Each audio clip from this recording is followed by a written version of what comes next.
Welcome to Caveman Sleep Stories. If you're here tonight, you're probably seeking rest, looking for something to quiet your mind and ease you towards sleep. What we often forget is that shelter, real shelter, wasn't always a given. There was a time when surviving a single winter night required knowledge most of us have never needed to learn. Tonight, we're going back to when cold was absolute, when wind could kill, and when building protection from the elements meant the difference between waking up and not waking up at all. We'll follow people who read landscapes like we read street signs, who turned bones and stone and hide into spaces warm enough to survive months of darkness, who understood that a good shelter wasn't about comfort. It was about making it through to morning. If you find yourself drifting off during this journey, that's exactly what should happen. Consider subscribing so these stories can be here whenever you need them. And if this helps you rest, a like helps others find their way here too.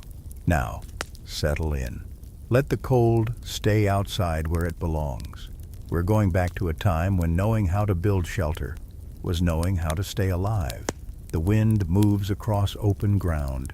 It carries the scent of distance, of ice, of vastness without end. Where it meets ridges and rises, it curves upward, spills over, continues on. Where it finds hollows and lee sides, it slows, deposits cold, moves past. Standing in one place, then another, the difference becomes clear. One spot pulls heat from skin. Another allows warmth to linger a moment longer. These moments accumulate. They become the difference between sleeping and waking, between lasting and failing. A south-facing slope catches morning light first. The sun, low and pale, touches stone that will hold that warmth through the day. Behind, a ridge rises, cutting north wind before it arrives. Below, a stream moves between ice-edged banks, never quite freezing in its center. Animal trails converge there at dusk. Reindeer, bison, the broad tracks of something larger, older, still walking this frozen world. Where animals come to drink, they can be met. Where they can be met, there is life. The choice of place begins with watching. Days spent observing how light travels across the land. Nights noting where stars appear above ridgelines, which directions bring clear skies, which bring weather that arrives fast and heavy. Wind tells its own stories. It finds every gap, every weakness. A stand of stunted pines bends always eastward, shaped by generations of western gales. Their trunks show where shelter might be found, downwind, in the space they create, in the quiet pocket behind their massed needles and branches. Wolves know these things without thinking. Their dens face away from prevailing storms, tucked under overhangs where snow cannot drift deeply enough to block the entrance.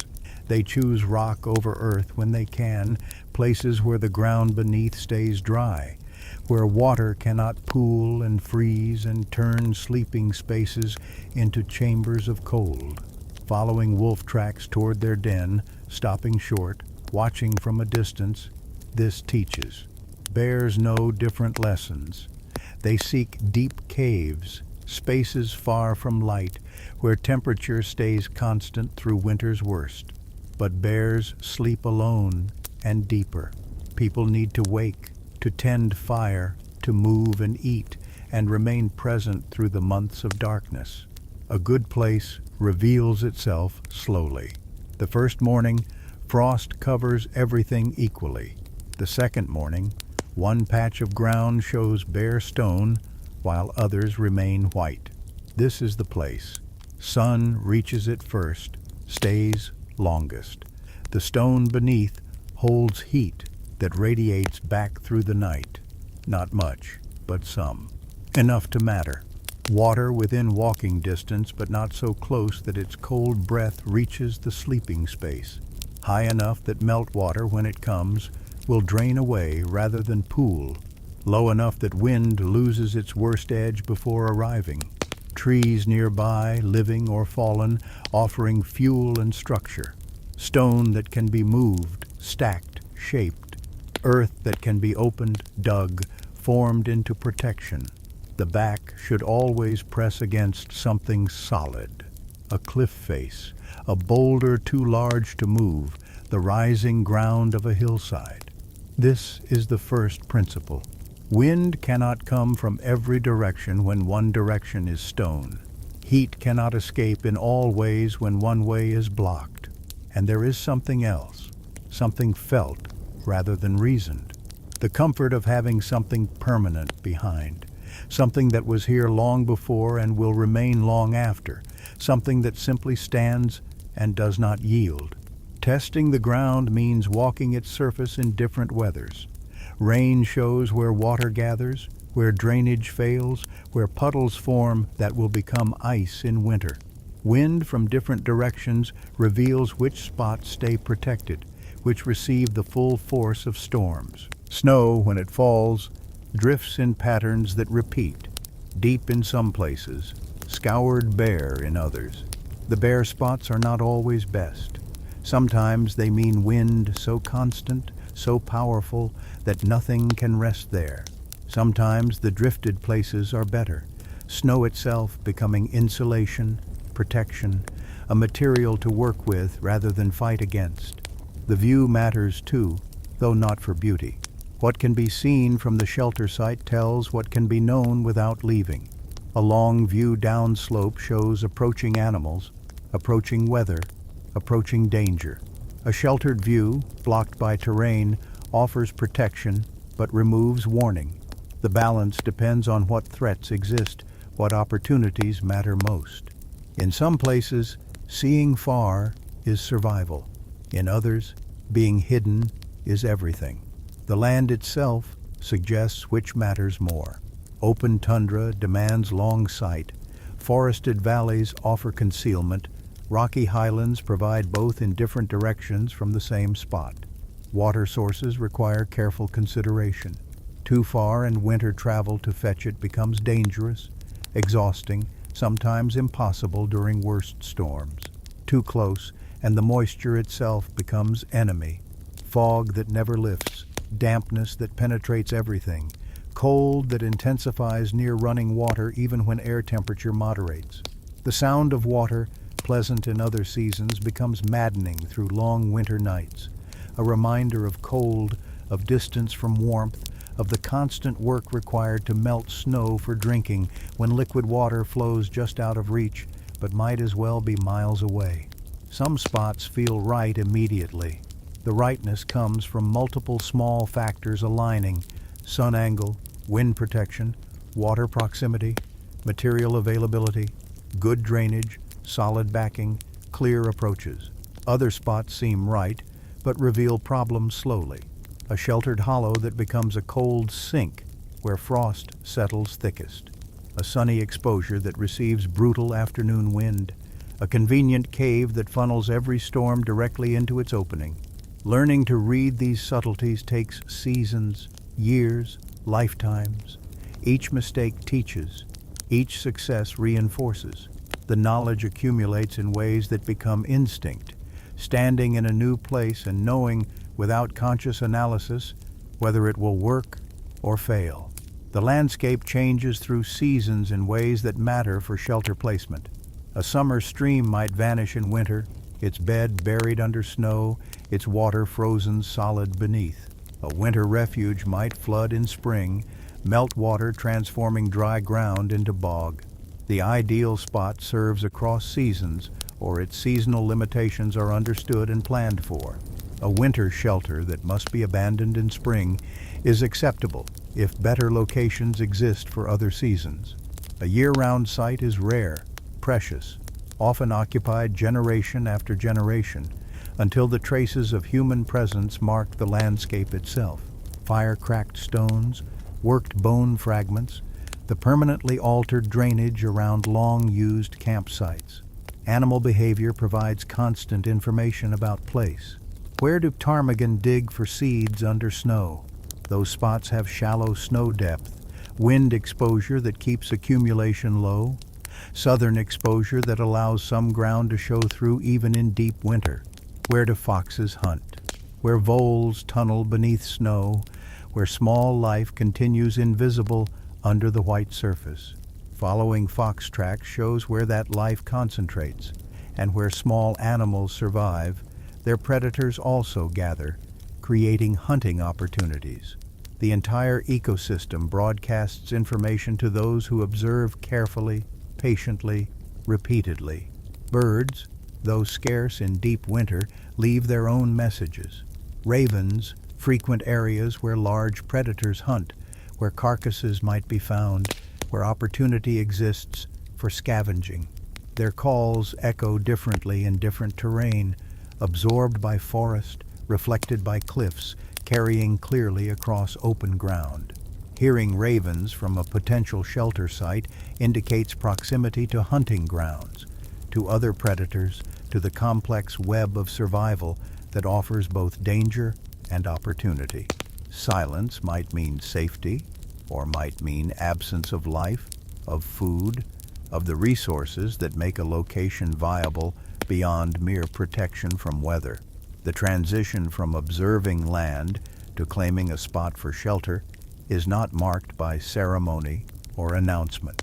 It begins with small actions, clearing stones from where sleeping pits might be dug, testing the soil, frozen hard or merely cold or workable with effort, gathering materials that lie nearby, fallen branches, loose stones, bones if any can be found. These first actions commit to the place, begin the transformation from landscape to home, from exposure to enclosure. There is no turning back once work begins in earnest. The effort invested becomes reason to continue, to make the location work, to solve problems rather than abandon them. Rock faces tell their stories to those who look closely. Cracks run horizontally where water once seeped and froze and split stone along its grain. These make shelves, overhangs, spaces already partially formed. Vertical cracks offer nothing useful, channels where wind accelerates, where rain and snow find paths deeper into stone. The sound changes, standing beneath an overhang. Voice reflects back, multiplies, fills the space. A small space returns sound quickly. A large space lets it fade and echo. This tells the size of protection without measuring, without walking every dimension. Tapping stone with another stone, the ring of sound, high and clear, means solid rock. A dull thud means cracks within, weakness, risk of falling. The best overhangs extend far enough that rain never reaches the back wall, that snow accumulates in a drift before ever touching the protected ground beneath, deep enough that summer sun, high and intense, cannot penetrate and turn the space into an oven, shallow enough that winter sun, low and weak, can still send light and small warmth into the shelter's mouth. The ceiling shows marks where smoke rose and stained stone in past seasons, past years, past generations perhaps. This evidence, these dark smears on pale rock, confirms that others knew this place, chose it, survived here. The knowledge accumulates. This is a place where people endure. Stone shelters have qualities that other materials cannot match. They do not rot, do not blow away, do not require constant maintenance. Once found, they serve season after season with minimal modification, but they also have limitations. Stone holds cold as effectively as it holds heat. Without fire, a stone shelter is merely wind protection, not warmth. The rock itself pulls heat from anything touching it. Sitting on stone, lying on stone, even leaning against it, draws warmth away. This means stone must be buffered, covered, insulated from direct contact with living bodies. The floor of a stone shelter requires the most attention. Bare rock beneath sleeping bodies ensures a miserable, possibly fatal night. The first layer is whatever grows nearby.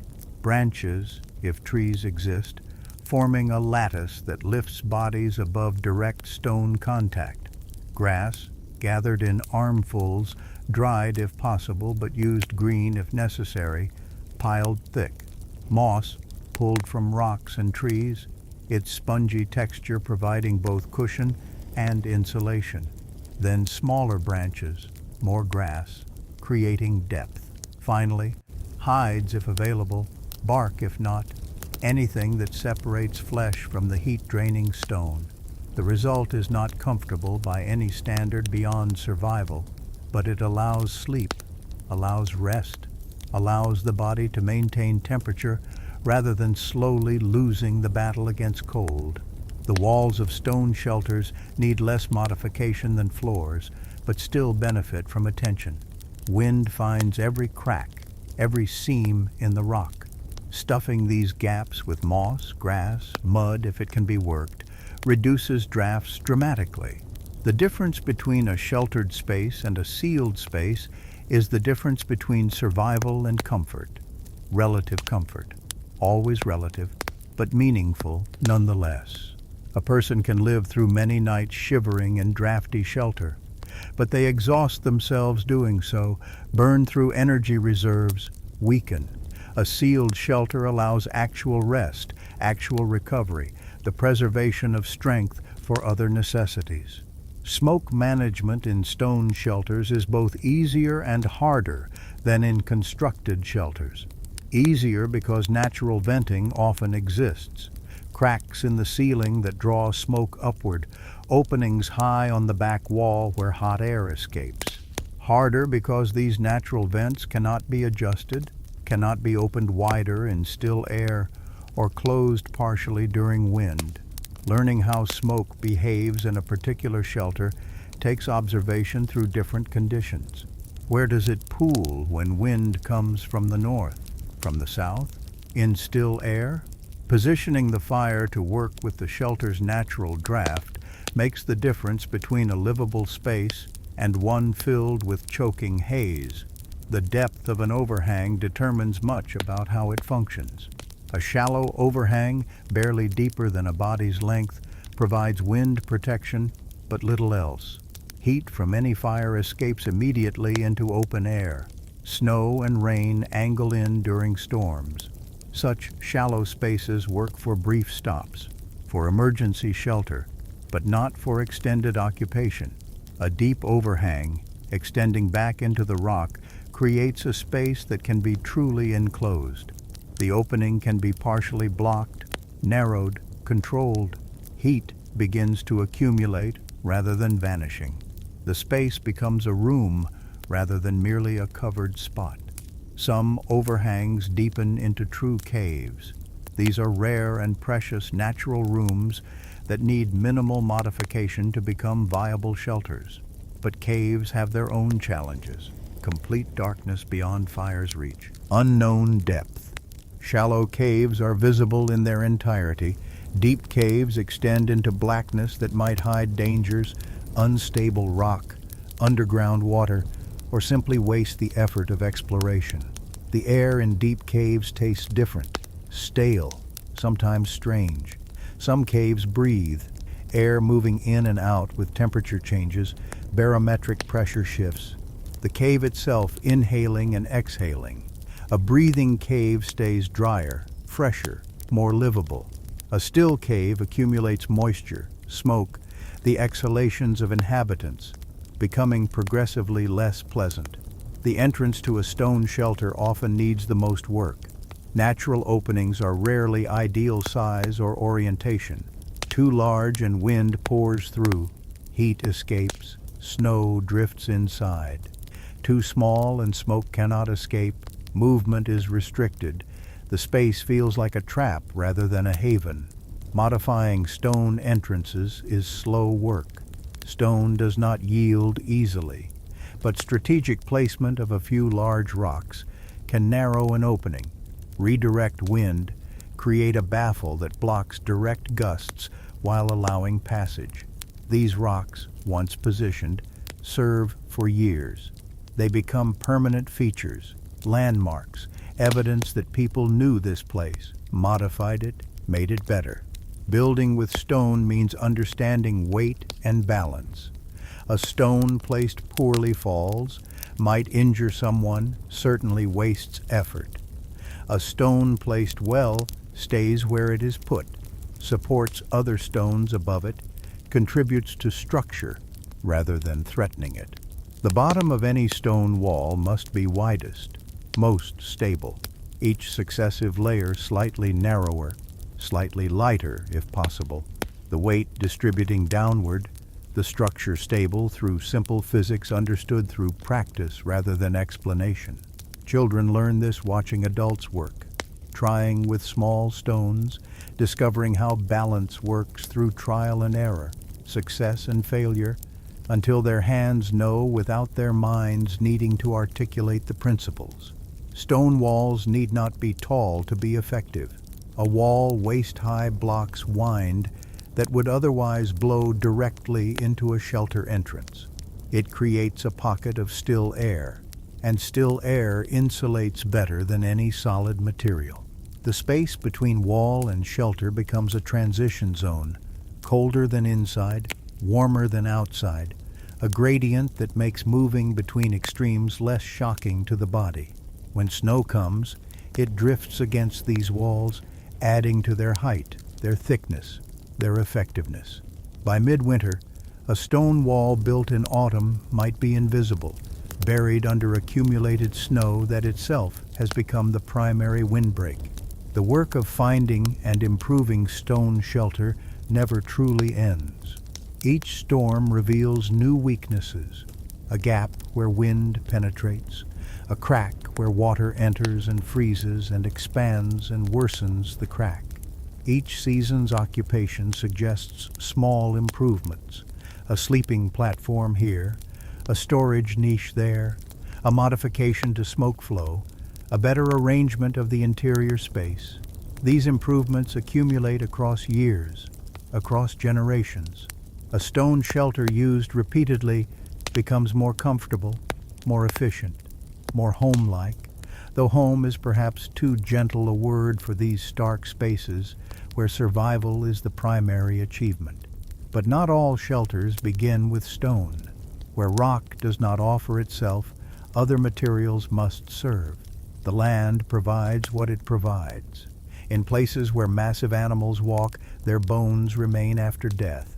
Ribs longer than a person is tall, curving in arcs that suggest structure.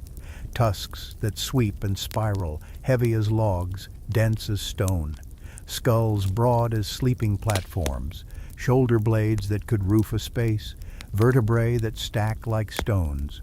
Leg bones, straight and thick, serving as posts, as beams, as structural elements that can bear tremendous weight. These bones, half buried in soil and moss, weathered by seasons, become the framework for shelter where wood is scarce and stone offers no cave. The first task is seeing possibility in remains. Death leaves materials. Life repurposes them. A mammoth dies in autumn, its body providing food through early winter. The meat is taken, the fat rendered, the organs used. What remains is bone, fur, sinew, hide. The bones, too heavy and awkward to move immediately, are noted, the location marked in memory. When need arises, when shelter must be built and other materials are insufficient, those bones wait where they fell. Returning to them, seeing them again with different purpose, they transform from remains to resources.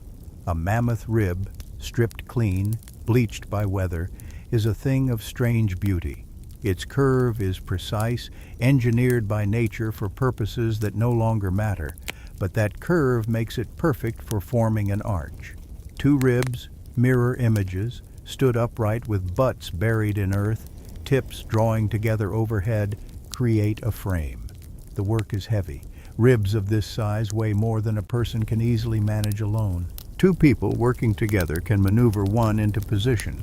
Three people make the work merely difficult rather than nearly impossible.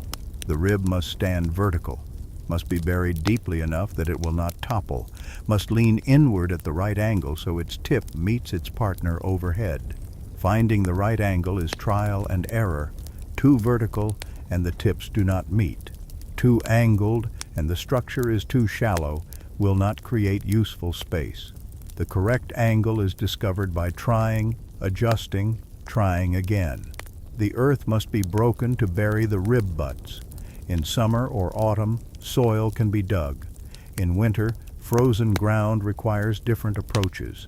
Fire built where the hole must be, burning long enough to thaw earth beneath, coals scraped away, softened soil removed, the process repeated until the hole is deep enough.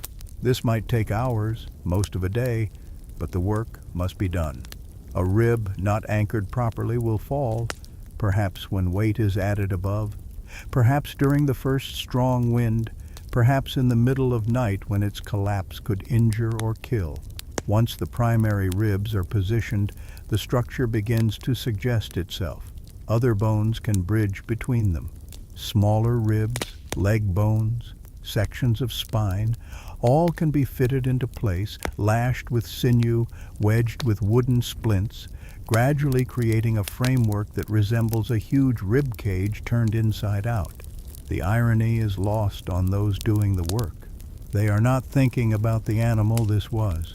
They are thinking about the shelter this will become. Each bone is a problem to solve. How to position it, how to secure it, how to make it contribute to the whole. The work proceeds slowly, over days, sometimes over weeks, if interruptions occur, if weather worsens, if other necessities take precedence. Tusks present their own challenges and opportunities. Their size makes them intimidating. Their weight requires multiple people to move. Their spiral shape seems awkward until understood as a gift. The spiral resists twisting once anchored, holds position more reliably than a straight post. Driven into earth, buried deeply, a tusk becomes a primary structural element around which everything else relates. Between two tusks, spanning the gap, smaller bones create walls. Across the top, the lightest bones available form something approaching a roof structure, though roof is generous for what is really just a framework waiting for covering. The skull of a mammoth is architecture in itself. Turned upside down, it becomes a small shelter on its own, space enough for one or two people to huddle under during emergency, during sudden storm, during brief rest. Incorporated into a larger structure, a skull becomes a wall segment, a storage area, a windbreak element. Its weight means it moves only once. It is positioned, and then it stays, becoming part of the landscape as much as the shelter. Future visitors might find that skull still there, long after the rest of the structure has collapsed, scattered, returned to earth. The skull remains, marking where people once survived, once built, once made cold places briefly livable. Building with bone requires seeing structure where others see only death. It requires patience with materials that are heavy, awkward, irregular. No two ribs curve quite the same. No two tusks spiral identically.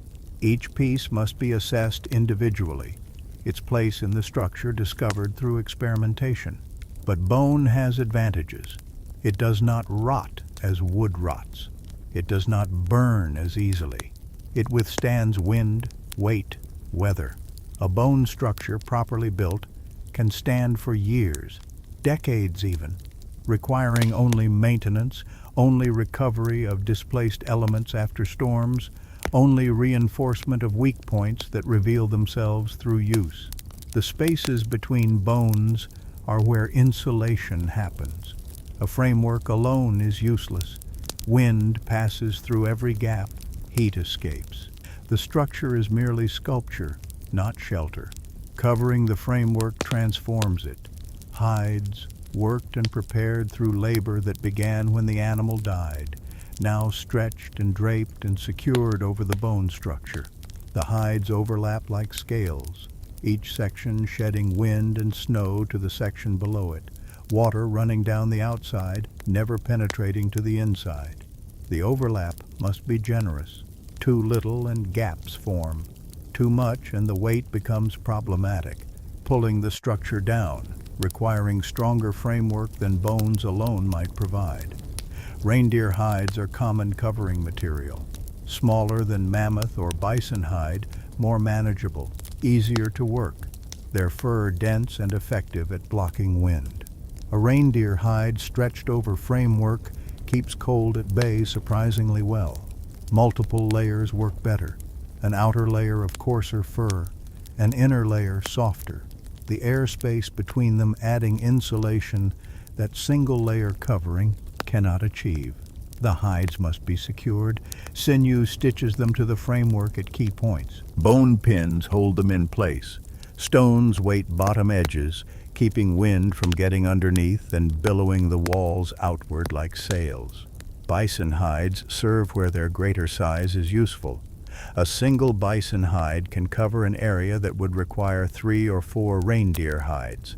The thickness of bison hide makes it heavier but also more durable, more resistant to tearing, better at blocking wind. Working bison hide is harder.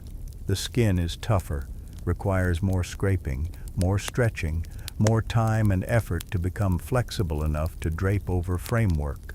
But the result is worth the work. A bison hide properly prepared will last multiple seasons, will withstand hard use, will provide protection that justifies the effort of preparation. Mammoth hides are rare and precious. The animal itself is less common than reindeer or bison. Taking a mammoth requires coordination, opportunity, considerable risk.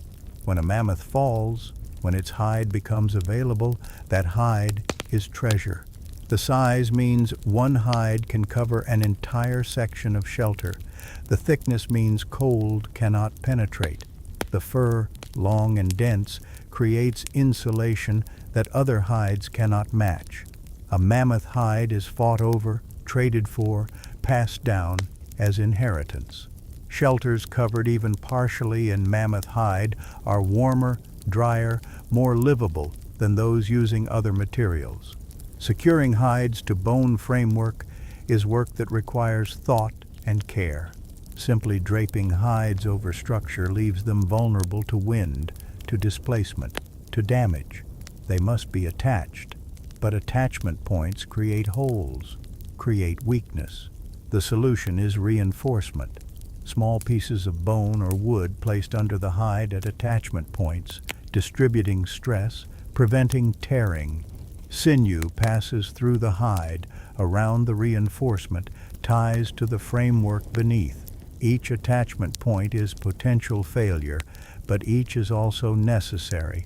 The balance is finding enough attachment to secure the hide without creating so many holes that the hide becomes compromised. The completed shelter, bone framework covered in hides, has a presence unlike any other structure. From outside, it is a low mound, organic and strange, looking almost like the animal itself somehow reconstituted, crouching against the landscape. From inside, looking up at the curve of ribs overhead, the space feels protected and primal, as if inhabiting some vast creature's chest, safe within its bones.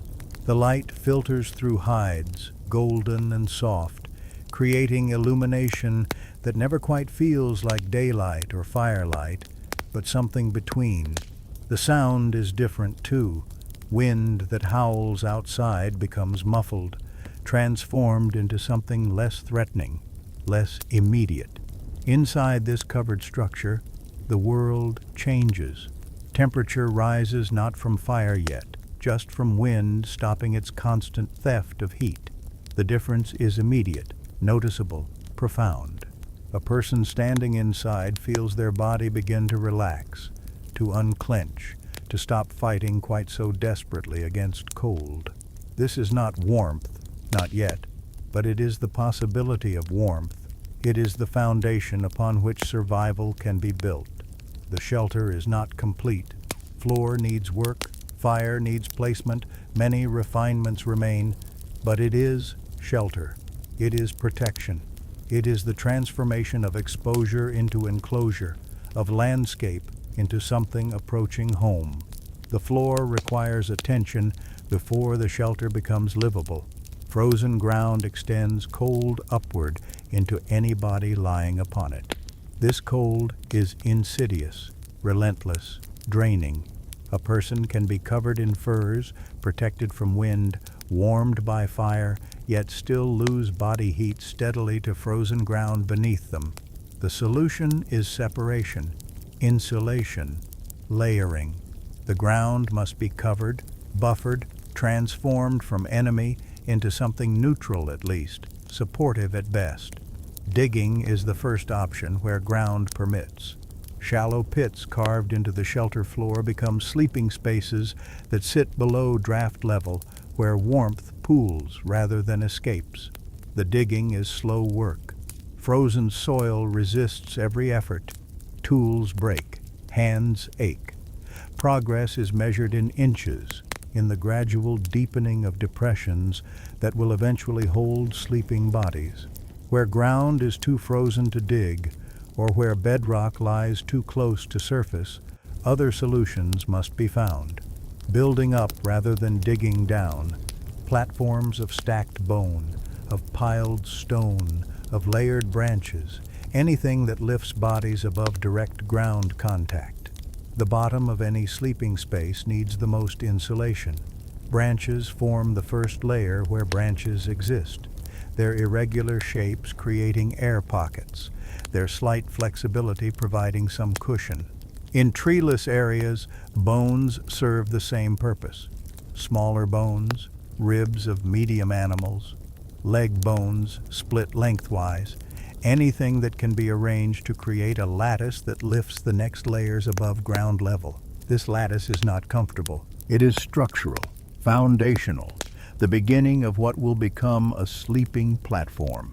Grass comes next, gathered from wherever it grows, whenever it can be cut, before snow buries it completely.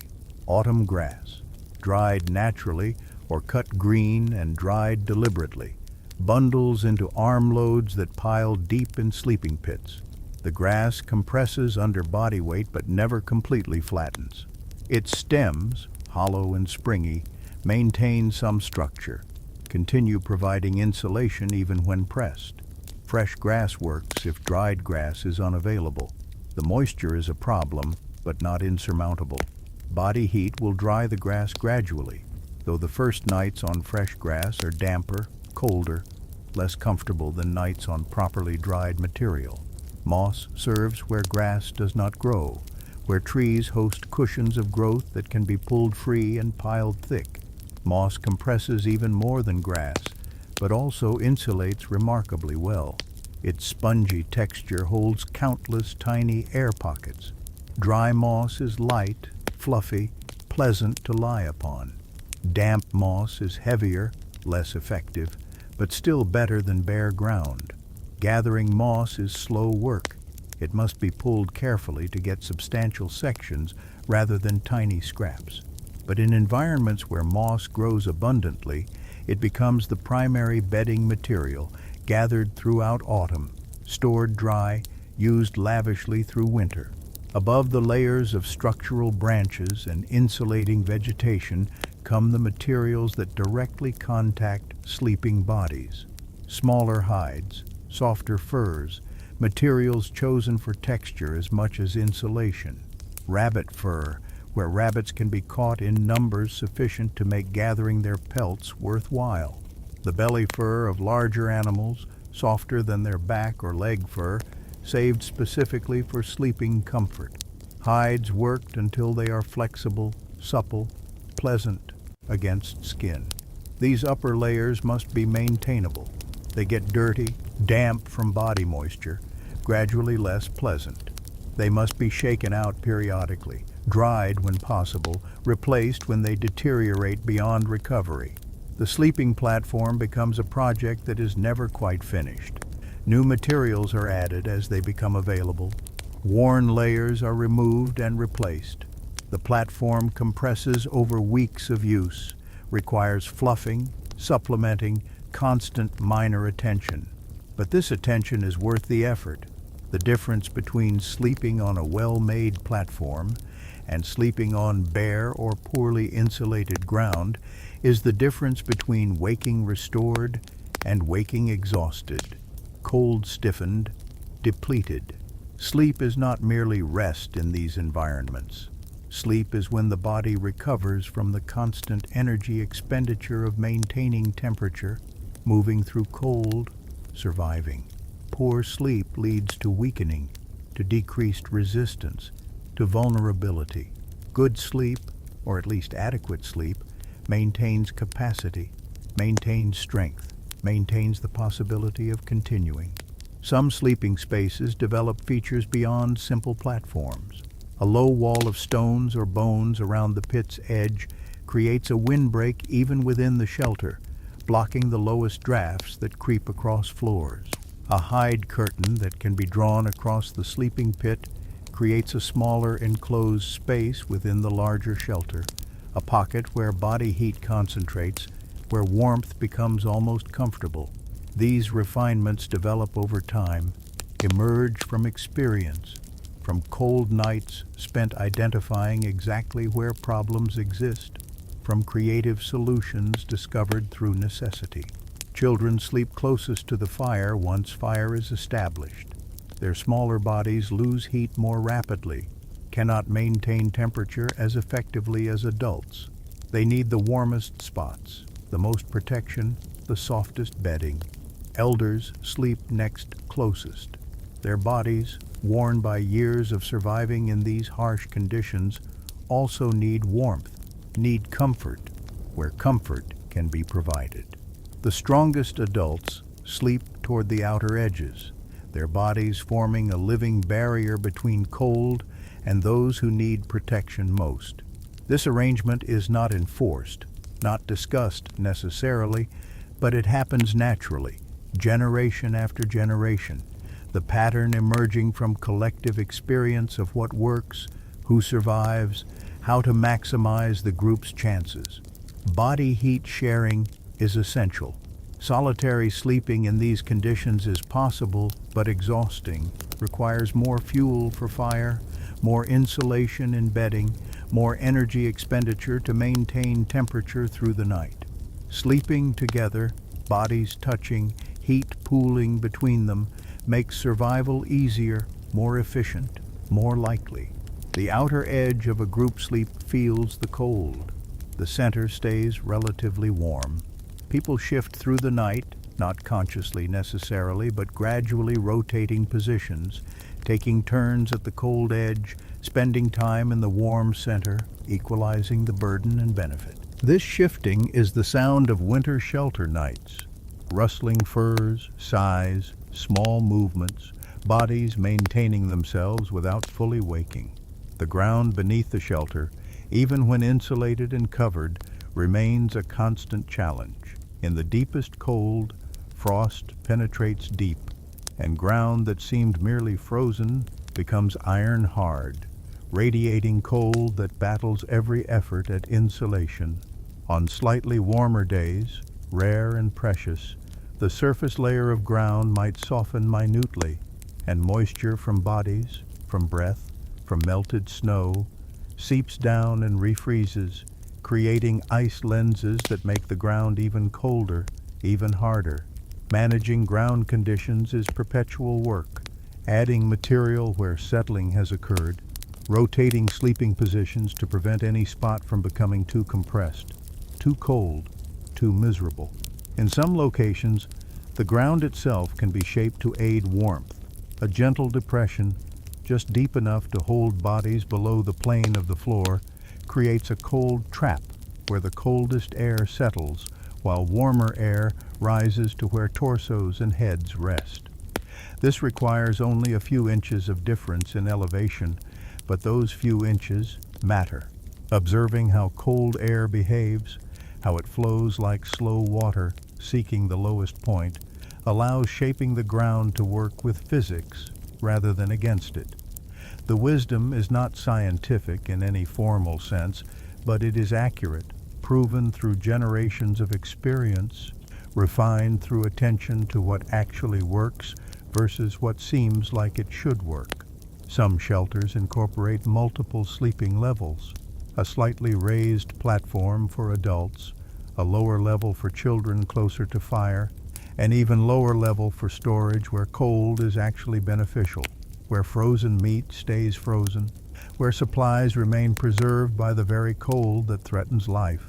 These multi-level shelters show sophistication born from long experience. They are not built in emergency situations, not created by people new to these conditions. They represent accumulated knowledge, refinement, the difference between surviving and living with some degree of comfort, some degree of thoughtful adaptation to environment. The sleeping arrangements extend beyond platforms and pits to include how bodies position themselves. Curled into a ball minimizes surface area, reduces heat loss, is the natural sleeping position when very cold, but it is also uncomfortable, restricts breathing somewhat, makes joints ache come morning. Stretched out feels better but loses more heat. The compromise is curling with some extension, knees drawn up but not tight, arms close to body but not rigid, finding the position that balances heat retention with reasonable comfort, sleeping on one side rather than back or stomach. This too is learned. Side sleeping allows bodies to pack more closely together, maximizes contact, creates better heat sharing than other positions. Furs covering sleeping bodies must be layered correctly. The bottom layer, against skin, should be softer, comfortable, non-scratchy. Middle layers provide bulk, insulation, the actual work of heat retention. The outer layer, exposed to air, should be coarser, denser, better at blocking drafts that penetrate through the shelter. The weight of furs matters too. Too light, and they do not drape properly, leave gaps where cold enters. Too heavy, and they restrict movement, become oppressive, make turning over or adjusting position difficult. The right weight is substantial but manageable, heavy enough to create a sealed environment without being crushing. Each sleeping space gradually accumulates small personal items. A favorite stone for tool work, kept close. A bladder of water, positioned near enough to reach without full waking. Dried meat, a few pieces, for night hunger that wakes and demands food. A bone knife, within reach, because vulnerabilities exist even inside shelter. A hide could catch fire, a support could break, emergency exit might be needed. These items clutter the sleeping space slightly, but their presence is comfort, is preparation, is the accumulation of individual preference within communal space. The transition from waking space to sleeping space each night is ritual, routine, essential. Checking the bedding, fluffing compressed areas, adjusting furs, ensuring everything is positioned correctly. This is not superstition, but practical necessity disguised as routine. The checking catches problems, a damp spot that needs drying, a gap in coverage that would let cold through, a stone shifted to an uncomfortable position. These small corrections before sleep prevent larger problems during sleep. The work is quiet, requires only moments, but those moments compound into better rest, into mornings where the body wakes functional rather than depleted. Some nights, despite all preparation, despite all layering and heat sharing and careful arrangement, the cold penetrates. Meat hangs here, frozen solid, preserved by cold, available but not underfoot. Tools not in immediate use rest here.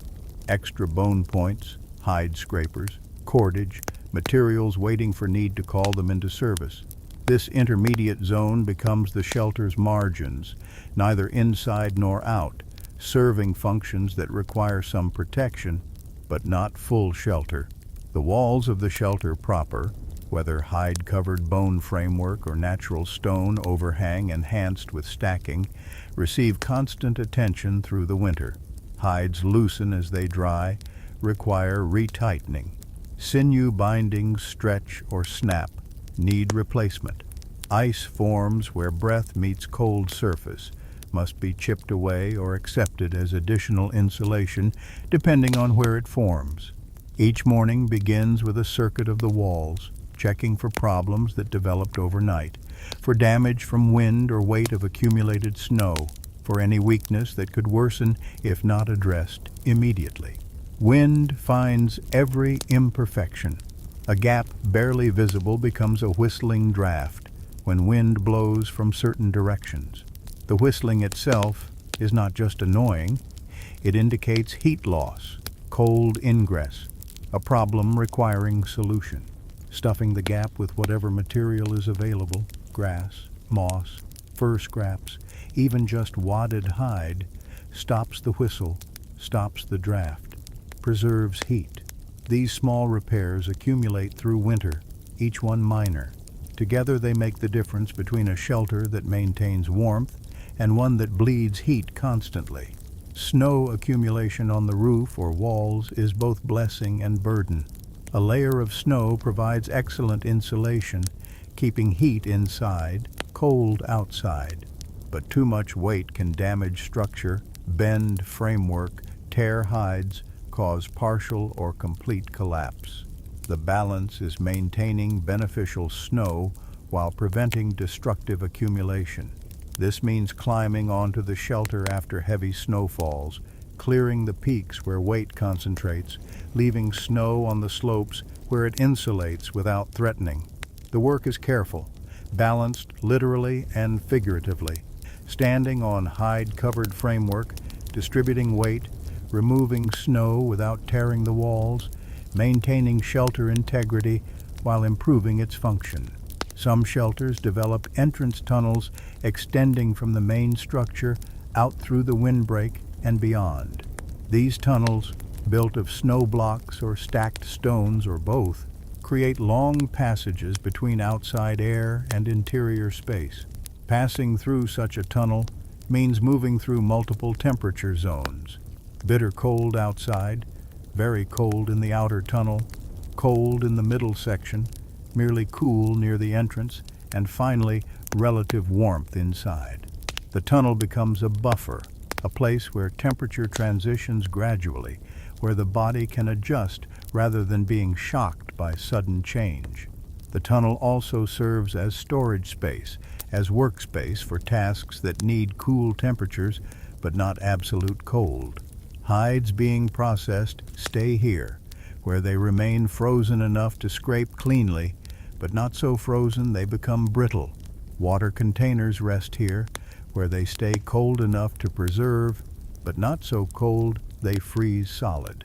The tunnel becomes an extension of the shelter's utility, adding functionality beyond simple entrance passage.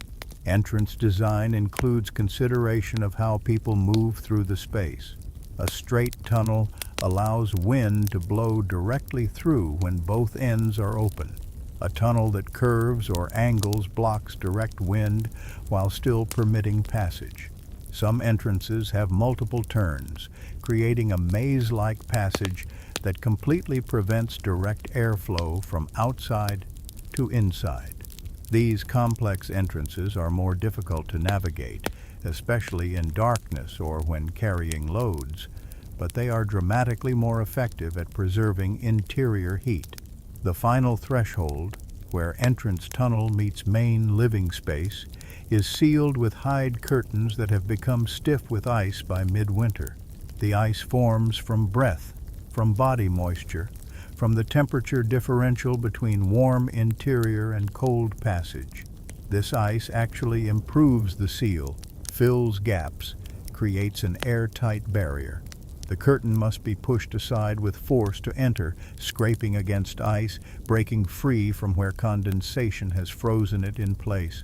The effort required proves the seal is working, proves moisture is stopped here, rather than penetrating deeper, proves the separation between outside and inside is as complete as can be achieved. Inside this carefully sealed, buffered, constantly maintained shelter, fire becomes the center around which all else revolves. The hearth's position has been chosen with care, considering smoke flow, heat distribution, distance from combustible materials, proximity to sleeping areas. The fire itself burns in a depression that has developed over days and weeks of use. The earth beneath baked hard, stones arranged around the perimeter to contain and reflect heat. Fire placement affects everything about how the shelter functions. Too close to walls, and those materials risk damage from heat and smoke. Too close to the entrance, and every opening sends smoke billowing through the living space. Too far from sleeping areas, and people cannot benefit from the heat, must waste fuel, warming air that never reaches where it is needed. The correct position is discovered through trial, through observation of how smoke moves in different weather, through adjustment and readjustment, until the fire sits where it serves best. The hearthstones are chosen with knowledge earned through generations. River stones explode when heated. The moisture trapped inside turns to steam. Pressure builds until the rock shatters violently. Granite withstands heat better, though even granite eventually cracks. Certain limestones work well, dense and stable, conducting heat without fracturing. These stones are precious, carried from location to location if necessary, their reliability proven, their behavior understood. A hearth built with good stones is infrastructure that lasts indefinitely, serving year after year, season after season. Around the hearth, flat stones create surfaces for food preparation, for warming frozen meat, for drying damp materials. A stone with a natural depression becomes a rendering basin where fat melts into grease. These specialized stones are positioned deliberately, become part of the hearth's function beyond simple fire containment. The hearth evolves from fire pit into workshop into kitchen into the productive center of shelter life. Smoke behavior tells stories about air movement inside the shelter. In calm conditions, smoke rises straight up, finds the vent, exits cleanly. Wind changes everything. North wind pushes smoke back down through the vent. South wind creates excessive draft that pulls smoke up too quickly, taking heat with it. East wind causes smoke to pool at ceiling level before finding its way out. Learning a particular shelter's smoke patterns takes time, takes fires in many conditions, takes attention to cause and effect. Each shelter has its own behavior, its own quirks, its own requirements for managing smoke successfully. Adjusting the smoke vent is daily work, sometimes hourly during storms. The vent might be a gap at the apex of a bone and hide structure, or a natural crack in a stone overhang, or a deliberately left opening in a snow dome. Whatever form it takes, it must be sized correctly, large enough to release smoke, small enough to retain heat. In still air, the vent can be larger. In wind, it must be partially closed. In the worst storms, it might be nearly sealed, accepting smoky interior air as the price of maintaining warmth. The fire itself requires constant tending through winter nights. Wood burns, becomes coals, becomes ash. The progression must be managed, adding fuel at the right intervals, not so frequently that flames blaze wastefully, not so seldom that coals die and must be rekindled from nothing. Coals provide the most useful heat, radiating steadily without the smoke and consumption of active flame. Maintaining the coal bed, keeping it alive and productive, is the art of winter fire management. Fuel is measured carefully. Every piece burned must have been gathered, often from significant distance, always with considerable effort. In forested areas, dead wood can be found. Fallen branches, standing dead trees, limbs broken by snow load. But even available fuel must be collected, carried back, stored dry.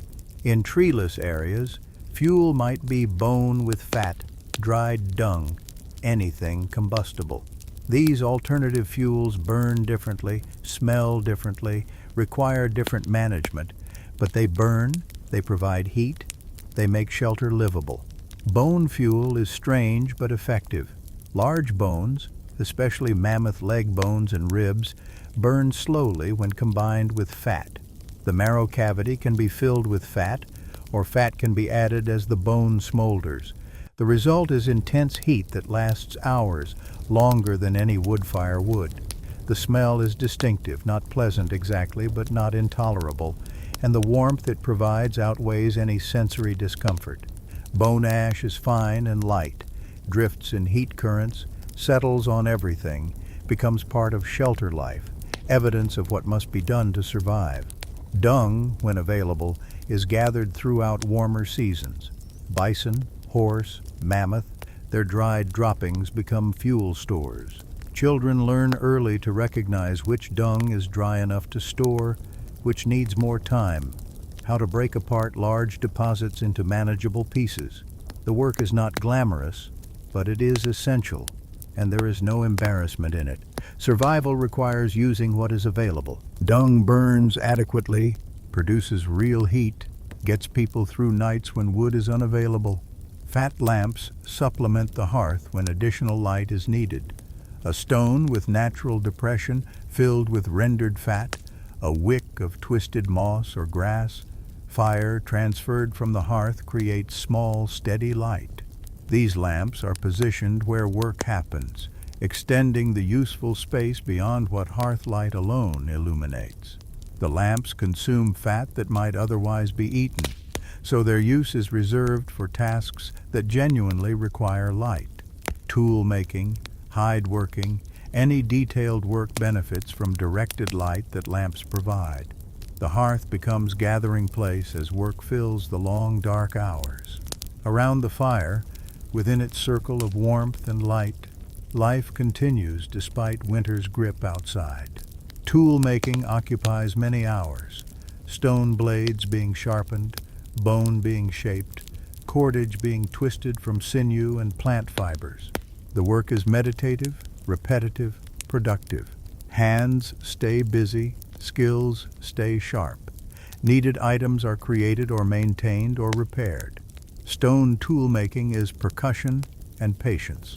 A core stone rests on leather padding to absorb impact. A hammer stone, carefully shaped, strikes at precise angles. Flakes separate, ideally sharp and usable, sometimes frustratingly unusable, teaching through failure what success requires. The sound of tool making, sharp cracks, ringing impacts, fills the shelter, becomes background to conversation, to thought, to the passage of time. Children watch, begin to try with smaller stones, gradually develop the feel for how stone breaks, where to strike, how hard, what angle produces the desired result. Bone tools require abrading rather than flaking. A bone held against an abrasive stone, rubbed back and forth, gradually wears away material, shapes the bone into needle, into awl, into projectile point. The work is slower than stone flaking, requires more sustained effort, but produces tools that stone cannot match. Needles fine enough to pass through prepared hide, awls that can pierce without splitting, points that can be hafted securely and won't shatter on impact. Hide working happens near the fire where light is adequate and cold fingers can be warmed between tasks. Scraping remaining flesh from hides, working them until supple, cutting them to needed shapes, sewing pieces together with sinew thread and bone needles. The work is constant. Hides are always needed, always wearing out, always requiring replacement or repair. Skill at hide working is survival skill, as essential as fire making or hunting or any other competency that keeps people alive through winter. Cordage creation is endless, repetitive work that produces essential materials. Sinew, stripped from animals and dried, is split into fibers that can be twisted together. Plant fibers, where available, are processed and spun. The resulting cordage is stronger than it appears, can bind stone points to wooden shafts, can stitch hides together, can create snares, can accomplish the 1,000 small tasks that require something that pulls, ties, holds, connects. Making cordage occupies hands during conversation, during storytelling, during the social hours when work continues but focus is divided. Tool making, hide working, cordage creation, these are the productive activities that justify the long hours inside. But there are also the quiet times, the rest periods, the simple sitting and staring into flames while wind howls outside. These moments are not idleness. They are recovery. They are warmth gathering. They are the patient endurance that winter requires. Not every hour can be productive. Some hours are simply survived, gotten through, endured until the next day, the next task, the next small forward movement toward spring. Stories fill the darkness, passing time while passing knowledge. The stories are not formal, not performances, just conversation that includes information about where herds were seen, how someone's uncle tracked caribou across frozen lakes, what happened when ice broke unexpectedly, how someone survived being caught in a blizzard. The information is embedded in narrative, made memorable through story structure, retained because it is interesting as well as useful. Children listen and learn without knowing they are being taught. The story about tracking wolves teaches which terrain they prefer, how they move, where they den, what dangers they present. The story about finding a good shelter site teaches what to look for, what to avoid, why certain features matter. The story about someone who died from eating the wrong plant teaches plant identification through cautionary tale rather than through lecture. Knowledge transfers through narrative, preserved in story form, passed from elder to adult to child in an unbroken chain that extends back beyond memory. Some stories are older, told and retold until they take on the quality of myth, though they began as someone's actual experience. The story of the great mammoth hunt 3 generations back. The story of the winter so cold that even fire seemed to freeze. The story of finding this particular shelter site, the first people to use it, how they knew it would work. These stories create continuity, connect present occupants to past users, establish tradition and identity, and the sense that survival here is not new, not unprecedented, but something that has been done before and can be done again. The social dynamics of long winter shelter occupation are complex, strained sometimes, but managed through necessity. People living in close quarters for months develop irritations, frustrations, grievances. But the group must hold together because survival depends on cooperation. Disputes are mediated, compromises are reached, grievances are swallowed or addressed quietly because the alternative, division, separation, loss of group support, is potentially fatal. The shelter enforces cooperation through proximity, through shared dependence on maintained warmth and pooled resources. Children are raised by the group more than by individual parents. Everyone watches them, corrects them, teaches them, protects them. This shared responsibility means knowledge passes from many sources, means children see different approaches to problems, different skill sets, different ways of surviving. It also means that children orphaned by accident or disease are not abandoned, are absorbed into the group, continue to learn and grow, and eventually contribute. Elders hold knowledge and status, but also vulnerability. Their bodies cannot endure cold as well, cannot contribute physical labor as effectively, but their experience, their accumulated learning, their memory of past seasons and past solutions makes them valuable beyond physical contribution. They are consulted, listened to, given the best sleeping spots and the softest furs, not from sentiment, but from practical recognition that their knowledge is a resource the group cannot afford to lose. The patience required for winter shelter living is profound. Patience with discomfort, with boredom, with each other, with the slow passage of time when there is nothing to do but wait for conditions to improve enough to venture outside. Some days no one leaves the shelter. The storm is too fierce, the cold too deadly, the risk too great. Those days stretch interminably, hours blending together, time marked only by fire tending and eating and sleeping and waking to tend fire again. But patience is learned and practiced and eventually becomes a skill as valuable as fire making or hunting. Children who survive to adulthood have learned patience in their bones, in their deepest patterns, in ways that shape their entire approach to life. They have learned that some things cannot be rushed, cannot be forced, must simply be endured. This learning serves them in all aspects of survival, waiting for animals to appear, waiting for weather to clear, waiting for seasons to change, waiting for opportunities that come only to those who can wait.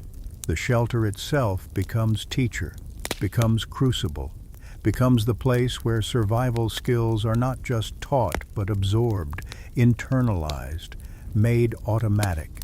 The child who watches adults check the walls each morning eventually does it without thinking. The child who sees fuel being rationed learns conservation as basic practice. The child who experiences the consequences of poor fire tending, cold, smoke, discomfort, learns to tend fire properly, not from instruction, but from having lived the alternative. The long, dark hours create a particular kind of knowledge, a particular kind of competence. Those who survive winter shelter living emerge with skills that go beyond the technical. How to make a blade, how to scrape a hide. They emerge with endurance, with patience, with the ability to maintain function and sanity and cooperation under conditions of sustained hardship. These qualities cannot be taught directly, only lived into being through experience, repeated season after season, until they become identity, character, the foundation of what it means to be human in this environment. The rhythm of winter shelter life becomes ritual through repetition. Morning begins with checking the fire, adding fuel, assessing the night's cold, inspecting walls and entrance for problems.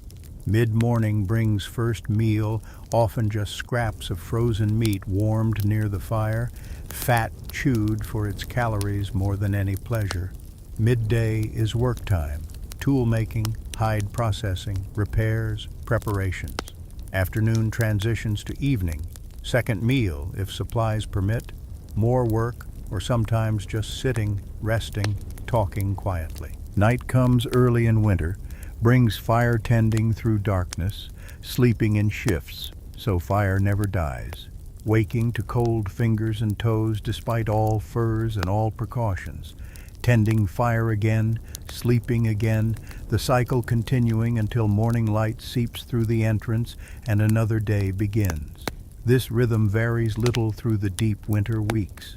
The monotony is oppressive sometimes, broken only by storms that make it worse or brief clear periods when someone ventures out for fuel or to check traps or simply to escape the shelter's confines for precious moments despite the cold. But the rhythm also creates stability, predictability, a framework within which life continues even when conditions outside would kill in hours anyone without shelter, without fire, without the accumulated knowledge that makes survival possible. Water management becomes constant work inside winter shelters. Snow must be gathered from outside, brought in, melted near the fire. The process is inefficient. Handfuls of snow produce only mouthfuls of water. All winter the cycle continues, gathering snow, melting it, drinking, needing more, going for more snow. On the coldest days, leaving for snow is the only reason to exit the shelter. The work is necessary, repetitive, never-ending. Containers for water are made from whatever holds liquid. Bladders from animals, cleaned carefully, sealed at one end, tied at the other. Bark containers where birch grows, shaped and sealed with fat. Stone bowls, if stone with natural depressions can be found. Hide pouches, though these leak slightly and work better for transport than storage. None of these containers are perfect. All require attention, maintenance, eventual replacement. But they serve, they function. They allow water to be collected and stored and distributed. Keeping water from freezing inside the shelter requires constant attention. Containers near the fire stay liquid. Containers just a few feet away begin to freeze. The solution is movement. Water is used before it freezes, is kept near fire until needed, is never stored long. When water does freeze, the ice must be melted again, consuming fuel and time. Drinking ice-cold water, nearly frozen, pulls heat from the body, makes shivering worse, increases fuel needs. Warming water slightly before drinking, holding a bladder near the fire, waiting just a few moments, makes each drink less costly to the body's heat reserves. Snow for melting is chosen carefully. Fresh, clean snow from the surface is best. Older snow, compressed and granular, melts more slowly. Snow near the entrance, possibly contaminated by foot traffic or waste, is avoided. The best snow comes from areas upwind of the shelter, gathered in armloads, brought inside, piled near the fire to begin melting. The pile diminishes surprisingly fast, compressing as it melts, revealing how much snow is needed to produce useful quantities of water. Some shelters develop ice storage, blocks of ice cut from frozen streams or lakes, brought back, kept in the cold sections of the shelter where they stay frozen, available to melt as needed. This is more efficient than melting snow. Ice is already compressed, contains more water per volume, melts into usable quantities more readily.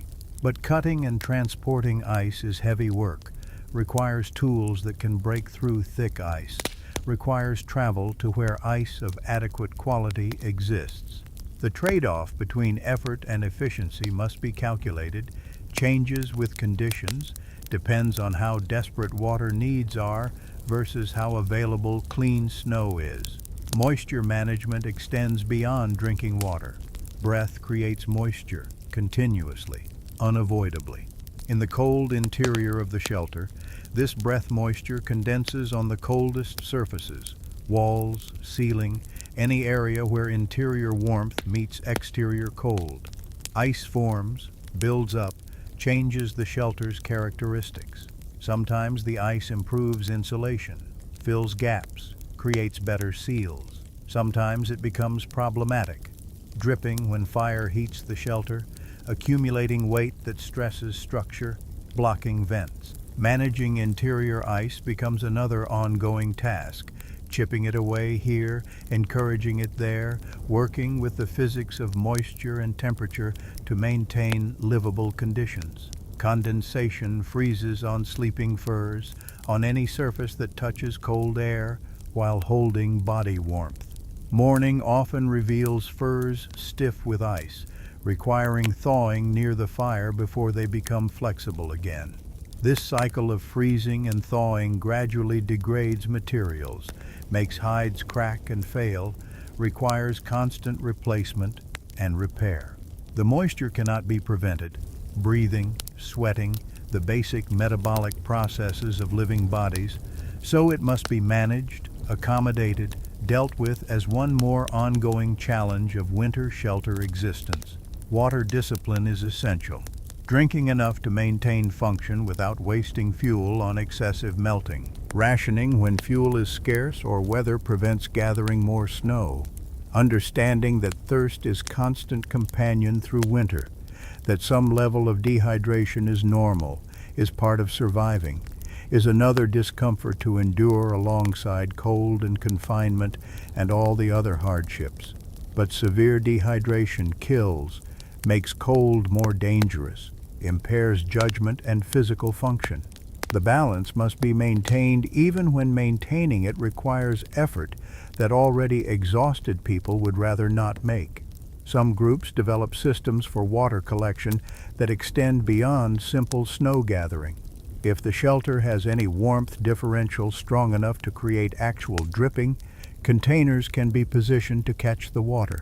A hide stretched beneath a dripping area, sloped to drain into a container, can collect water without requiring someone to go outside. These systems are small, collect limited amounts, but every bit helps. Every drop collected without expending fuel to melt it is efficiency gained. Through all the challenges of water management, the fundamental truth remains constant. Humans need water, cannot survive more than days without it, must have it regardless of how difficult acquisition becomes. Winter makes water acquisition harder but not impossible. The solutions are laborious, inefficient, require constant attention, but they work. People survive. They maintain hydration adequate for continued function. They do what must be done because the alternative is not acceptable. The long winter nights bring sounds that mark time when darkness makes visual reference impossible. The snap and pop of the fire, the rustle of someone shifting in their furs, the whisper of wind outside finding gaps and singing through them, breathing, many breaths, the rise and fall of many sleepers. These sounds become the night landscape, the geography of darkness, familiar enough that changes register immediately. A different quality to the wind means the storm has shifted. Absence of fire sounds means someone needs to tend it. A change in breathing patterns might mean someone is waking or struggling or needs attention. Winter darkness is profound, absolute beyond the fire's circle. Eyes adapted to firelight see nothing in the shelter's far reaches. Movement through the dark is by touch and memory, knowing where walls are, where sleeping spaces lie, where the entrance opens, where supplies rest. Children learn to navigate darkness, to move without light, to trust memory and physical sense when vision provides nothing. This learning serves beyond the shelter, traveling at night, navigating by starlight, moving through forests or across plains when darkness is the only cover available. The psychological weight of prolonged darkness is real, measurable in mood, in energy, in the subtle wearing down of spirits that must be countered through deliberate effort. Conversation helps, work helps, stories help, the fire's light helps. But some measure of darkness weariness is unavoidable, part of winter's toll, another cost of survival that must be paid. Some people suffer more than others from the long dark. They become morose, withdrawn, struggle to maintain function and cooperation. The group must accommodate this, must carry those who are struggling, must provide support because everyone's survival depends on maintaining group cohesion. But there are limits to accommodation. Someone who cannot function, who will not contribute, who drains resources without returning value, eventually threatens everyone. These situations are rare, but they happen, and they require decisions that are never easy, never comfortable, but sometimes necessary. The fire's light creates a bubble of existence in vast darkness. Inside that bubble, life continues. Outside it, the world might not exist for all that it can be seen or known. This creates a sense of isolation that is both comforting and troubling. Comforting because threats that cannot be seen feel less immediate. Troubling because the world outside the light is unknown, potentially dangerous, beyond control or knowledge. The bubble feels safe, but also vulnerable, like it could be punctured, collapsed, extinguished, leaving only cold darkness. Maintaining the fire through night becomes sacred work, though the word would never be used. The fire tender for each watch understands the weight of responsibility. Everyone's warmth, everyone's survival, depends on fire not dying. The work is simple. Add fuel periodically, ensure coals stay alive, prevent the fire from either blazing too bright and wasting fuel or diminishing too far and requiring restart from nothing. But simple work done badly has dire consequences. Fire tending is taught carefully, practiced under supervision, entrusted only to those who have proven reliable. Some nights are easier than others. A good bed of coals, adequate fuel nearby, moderate cold outside, these conditions allow fire tending with minimal effort. Other nights are battles. Poor coals, damp fuel that resists burning, brutal cold that pulls heat away faster than fire can produce it. Those nights, the fire tender might spend more time awake than asleep, constantly working to maintain flames that want to die, adding fuel more frequently than seems sustainable, burning through reserves at rates that cause anxiety about whether supplies will last until spring. But fire survives, night passes, morning eventually comes. This has happened every night all winter, will continue happening as long as fuel lasts and will to survive persists. The routine is reliable even when everything else feels uncertain. Fire burns, night passes, day returns. The cycle continues regardless of human anxiety, regardless of whether any individual fire tender succeeds or fails. The knowledge that this is true, that the cycle is bigger than any individual effort, provides cold comfort, but comfort nonetheless. Weather signs readable inside the shelter give indication of conditions outside without requiring anyone to venture out. The sound of wind changes. Rising pitch means intensifying storm. Falling pitch means easing conditions. The way smoke draws through the vent tells air pressure and wind direction. The rate at which ice forms on the entrance curtain indicates temperature and humidity. These internal signs are checked constantly, compiled into understanding of exterior conditions, used to make decisions about whether anyone needs to or can safely venture outside. The shelter's breathing, the subtle movement of air through its structure, varies with outside conditions. High wind creates positive pressure, pushes air into the shelter, makes it feel stuffy and close. Storm passing creates negative pressure, pulls air out, increases draft through the entrance.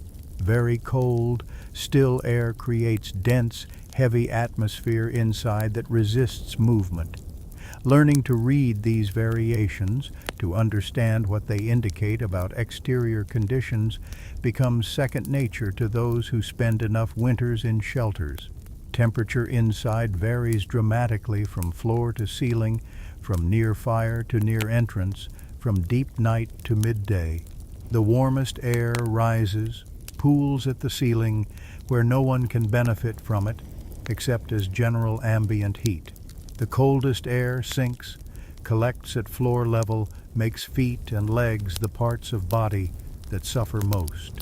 Managing these temperature gradients, positioning bodies to benefit from warmer zones, arranging work to happen where warmth and light coincide, sleeping where temperature is most bearable, becomes constant adjustment, constant optimization of limited resources.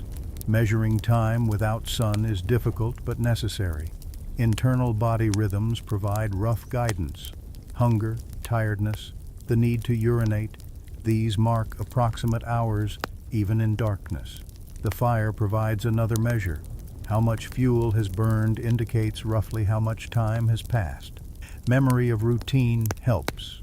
If morning tasks are done, if first meal is eaten, it must be approaching midday, even though darkness gives no visual confirmation.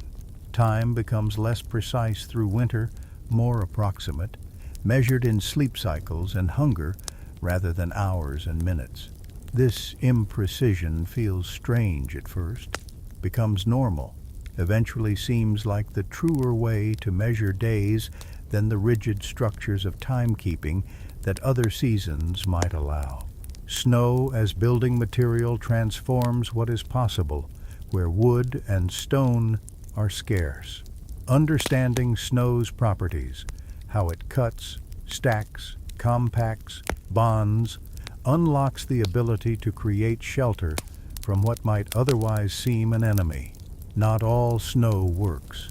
Fresh powder is useless, too loose to hold shape. Very old snow might be too hard, too icy, difficult to cut. The right snow falls, settles for a period, compacts under its own weight to density that allows cutting while maintaining enough air pockets to insulate effectively. Testing snow for building quality is simple. Step on it and feel whether it compacts or collapses. Push a probe or stick into it and assess resistance. The right snow resists moderately, compresses under pressure, but holds together. Snow too soft leaves no footprint, shows no structure. Snow too hard barely dimples, might crack rather than compress. The window of correct density might last days or weeks depending on weather, or might be brief, requiring quick work when conditions are right. Cutting snow blocks requires a blade long enough to cut through the desired thickness. Bone blades work, as do flat pieces of wood, even sections of hide stretched on a frame and frozen rigid. The blade saws through snow in straight lines, defining rectangular blocks. Each block, once cut on 3 sides, is levered free from the bottom, lifted out, carried to where building will happen. The blocks are heavy, awkward, fragile. They require 2 hands to carry, careful placement to prevent breaking, attention to how they bear weight. Building a snow dome begins with the first row of blocks placed in a circle. Each block leans inward slightly, beginning the dome's curve from the very first course. The second row continues the inward lean, each block resting on the one below, bridging to the next, the spiral rising as it curves. The builder works from inside, cutting and placing, the dome rising around them, gradually closing over until only a small hole remains at the top. The final block, cut to fit the remaining gap, is lowered in from below, completing the structure. The completed dome is dark until a doorway is cut. The door is small, low, forcing entry on hands and knees. This creates a cold trap. The entrance is below the living floor level. Cold air settles there. Warmer air stays higher where people actually occupy. The entrance passage might extend outward several feet, tunneling through the snow that has accumulated around the dome, creating additional buffer between outside air and interior space. Inside the snow dome, the transformation from outside conditions is immediate and profound. Wind stops completely. Temperature rises from the shelter of the walls alone, before any fire is lit, before any body heat accumulates. The space might be 50 degrees warmer than outside, still well below freezing, still desperately cold by any standard, but survivable where outside would kill in hours. The dome's interior surface is smooth, slightly translucent if the sun is bright outside, completely opaque and dark at night or during storms. A small fire can burn inside a snow dome but must be tiny, carefully managed. Too much heat and the walls begin to melt, the ceiling drips. Eventually the entire structure weakens and collapses. The fire must be fist-sized, burning only the driest fuel, providing more light than heat, supplementing the shelter's insulation rather than trying to heat the space directly. Most warmth comes from bodies, from the simple physics of enclosed space, from the transformation of howling wind into still air. The snow dome's walls breathe slightly, allowing moisture to escape while blocking wind completely. This prevents the interior from becoming damp, prevents condensation from building up to problematic levels. The dome stays relatively dry inside despite breath and body moisture, another advantage of snow construction that makes it superior to some hide-covered structures that can accumulate moisture until everything inside is damp and miserable. Building snow shelters is work done in the weather, outside, exposed, while creating protection. The cold is brutal during construction. Hands freeze while working. Breaks must be taken to warm fingers enough to continue. The work stretches over hours when every moment outside is trial and discomfort. But the result, a shelter that can be built anywhere snow lies deep enough, using no materials beyond what falls from the sky. justifies the suffering. Some groups become expert at snow shelter construction, able to build a serviceable dome in a few hours, a sophisticated shelter in a day. This expertise is survival insurance. Caught by storm, separated from main shelter, lost in unfamiliar terrain, the ability to quickly build snow protection means the difference between surviving the night and freezing to death. Children watch adults build, help with small tasks, gradually learn the sequence of cuts and placements, eventually can construct their own shelters when necessity demands. Snow shelters are temporary by nature, lasting one season at most, often just weeks before melting or structural failure. But their temporary nature is also freedom. They can be built where needed, abandoned when no longer useful, require no long-term maintenance or protection. This makes them ideal for hunting camps, for temporary shelters during travel, for emergency refuges when weather turns deadly unexpectedly. Multiple snow domes can be built near each other, creating a small village of shelters, tunnels connecting them sometimes, allowing movement between structures without exposing bodies to outside cold. These connected shelter complexes show sophistication, show accumulated knowledge of what works, show the evolution from simple survival to something approaching comfort, or at least efficiency. The complexes are not built in a season. They grow over years as groups return to favored locations, add to existing structures, expand and improve based on previous seasons' experience. The insulating property of snow is remarkable, but often counterintuitive. Snow feels cold, obviously, but trapped air between ice crystals prevents heat transfer more effectively than most materials. A wall of packed snow 2 feet thick keeps interior temperature stable even when outside temperature plunges far below zero. The thicker the wall, the more stable the interior, though thick walls also require more material, more labor, more time to construct. Finding the balance between adequate insulation and practical construction limits is learned through experience, through winters spent in various shelters, through understanding what minimum thickness actually protects versus what provides marginal returns not worth the extra effort. Snow shelters have disadvantages too. They provide no protection from sound. Voices carry through snow walls, making privacy impossible. They require constant outside temperatures below freezing. A warm day means melting, dripping, potential collapse. They offer no defense against determined predators or hostile humans. Snow walls can be broken through relatively easily. But in environments where the primary threat is cold, where sound privacy is luxury beyond necessity, where temperature stays reliably frozen, snow shelters serve remarkably well. Reading weather becomes even more critical when living in snow shelters. A warming trend means potential shelter failure, requires preparation to relocate if necessary, requires reinforcement of walls, requires attention to structural integrity.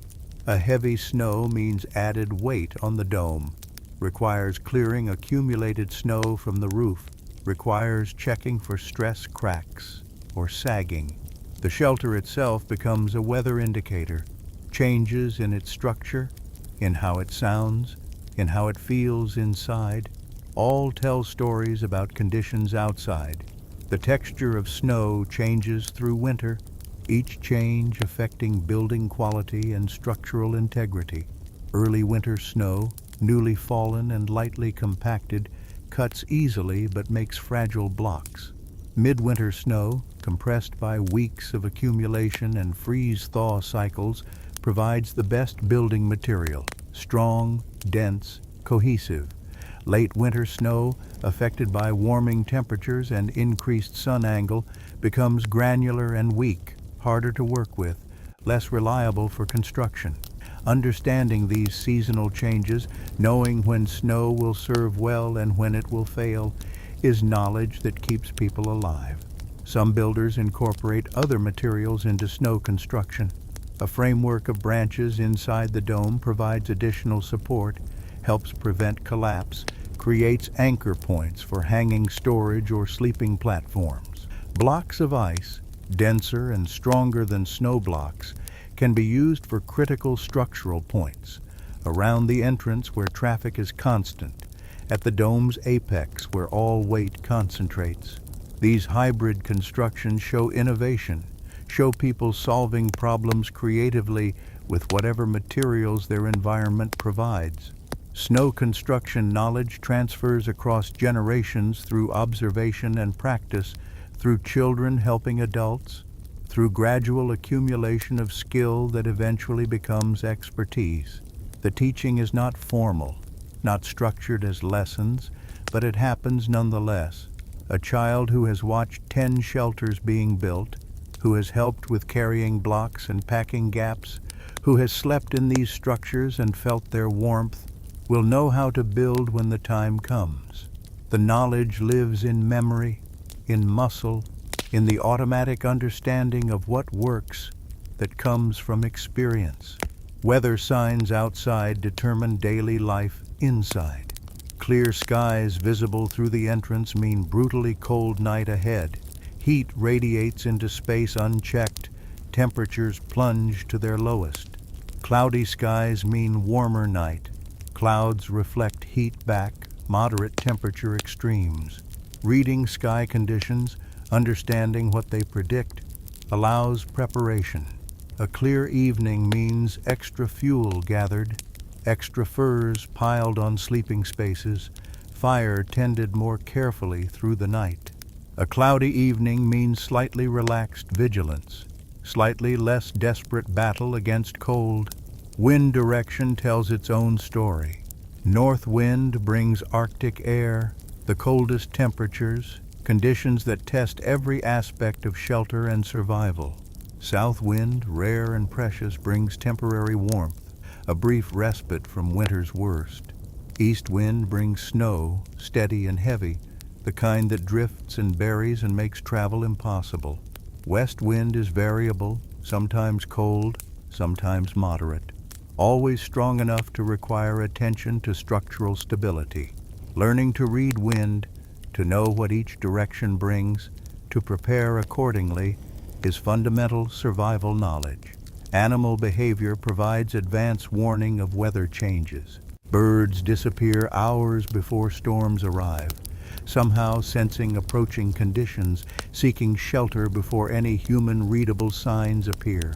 Wolves howl differently before weather shifts, their voices carrying urgency, calling pack together before conditions worsen. Reindeer feed frantically before storms, pawing through snow to reach frozen vegetation, eating as much as possible before weather makes foraging impossible. Watching these behaviors, learning what each means, provides hours of warning that can make the difference between being caught outside in a storm or being safely sheltered when it arrives. The sun's angle, even when the sun itself is invisible behind clouds, indicates season's progression. Winter solstice passes. Days begin lengthening, though the increase is measured in seconds initially, barely noticeable. But those seconds accumulate. By late winter, daylight lasts noticeably longer, providing more hours of light, more time when travel and work outside are possible. The lengthening days are psychological gift as much as practical advantage. Proof that winter is not eternal, that the cycle continues, that spring will eventually come. Stars, when visible, are navigation and calendar combined. Their positions mark time's passage, season's progression. Certain stars rise earlier each week, others set later, the slow wheel of the sky turning through winter. Those who know the stars can navigate by them, can estimate time of night by their positions, can read season's advancement in their patterns. This knowledge is practical, useful for travel, for timing, for understanding where in winter's long progression any particular night falls. Moon phases mark longer time periods than stars mark hours. New moon to full moon to new again, roughly a month. a cycle that repeats through winter, providing calendar where no other measurement exists. Certain activities align with moon phases, not from superstition, but from practical association. Bright moonlight allows night travel, allows working outside after dark, allows activities that full darkness would prevent. New moon means darker nights, more time confined to shelters, more dependence on fire for light. The lunar cycle becomes the framework around which winter life organizes itself. Inside the shelter, as days slowly lengthen and winter gradually loosens its grip, attention turns toward preparation for transition. Tools are checked, repaired, made ready for increased activity. Hides are assessed, which are salvageable, which must be abandoned, which are worth carrying when mobility becomes possible again. Fuel reserves are measured against remaining winter, calculations made about whether stores will last, or whether dangerous expeditions for more wood must be undertaken. Food stores are inventoried carefully. What remains, how long it might last, whether rationing must increase, or whether supplies are adequate. Frozen meat, stored in the coldest sections of the shelter, is checked for spoilage. Even frozen, meat can deteriorate if not stored properly, if temperature fluctuates, if moisture reaches it. Dried foods, if any exist, are examined for mold, for moisture damage, for any degradation that would make them unsafe. Every scrap of food matters in late winter when stores are depleted and new food sources are not yet available. The psychological shift from deep winter to late winter is subtle but significant. Deep winter is endurance, pure survival, acceptance that conditions will not improve, that each day is simply another day to get through. Late winter includes anticipation, planning, the knowledge that change is coming even if it is not yet here.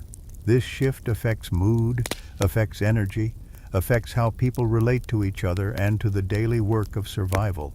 Hope returns, or at least the possibility of hope, which is sometimes enough. But late winter is also dangerous. The cold remains deadly even as days lengthen. Fuel stores are depleted, food is scarce, bodies are weakened by months of privation and restricted movement. Late winter storms can be as severe as midwinter storms, but find people less prepared, less capable of enduring them. Complacency is enemy, thinking that winter is nearly over, relaxing vigilance, taking risks that earlier caution would have prevented. Many who survive deep winter die in late winter from precisely this loss of caution. The first signs of spring are so subtle they can barely be distinguished from late winter. A morning when frost seems slightly less thick. A day when sun has real warmth in it for a few hours at midday. Water sounds, dripping, trickling, running somewhere nearby, indicating melt has begun, even though most of the world remains frozen. These signs are noted, monitored, assessed carefully, because they are unreliable. False springs happen, temporary warmth followed by return to full winter, catching unprepared anyone who believed the change was permanent. Birds return before snow melts. Ravens first, their harsh calls breaking months of relative silence. Then smaller birds, species that vanished in autumn, reappearing as if from nowhere, seeking the insects and seeds that begin to emerge as sun strengthens. The birds are confirmation that spring is truly coming, that the cycle is progressing normally, that patience has not been in vain. Their presence lifts spirits even more than any temperature change or lengthening daylight. Life returns, visible and vocal, proof that survival is possible, that the frozen world will yield again to living things. Ice begins its retreat reluctantly, stubbornly. First, the smallest streams start flowing, their movement visible through ice, their sound audible even when water cannot be seen. Then, larger streams develop gaps where water flows over ice surfaces, channels cutting through accumulation. Finally, ice begins breaking up entirely, shifting, moving, creating dangerous conditions where solid surfaces become unstable, where what seemed safe suddenly is not. The transition from frozen to flowing is hazardous. Ice strong enough to bear weight in morning might be too thin by afternoon, sun having weakened it beyond safe limits. Snow retreats in patterns determined by sun angle and wind exposure. South-facing slopes bear first, their snow melting fastest under strengthening sun. North-facing slopes hold snow longest, protected from direct light. Wind-swept areas clear before sheltered areas. Wind has removed much of the snow throughout winter, leaving less to melt. Hollows and valleys keep snow latest, their accumulated drifts requiring weeks of warmth to dissipate. The land reveals itself gradually, patterns emerging as white recedes, showing terrain that might not have been visible since autumn. The decision of when to leave winter shelter is never simple or certain. Too early and late storms catch people exposed, separated from protection, vulnerable. Too late and opportunities pass. Early animal migrations, first emerging plants, best travel conditions before full melt turns everything to mud. The signs must be read carefully, conservatively. It is better to wait too long, to endure a few extra weeks in shelter, than to leave too early and face conditions that could kill. Multiple factors combine to signal readiness to leave. Consistent temperature above freezing during daylight. No new snow for many days. Ice clearly retreating from streams. Birds present and active. The shelter's interior becoming uncomfortably damp, as outside warmth causes previously frozen moisture to melt. Food stores nearly depleted. Staying requires finding new food sources, and new sources are more readily found by moving than by staying.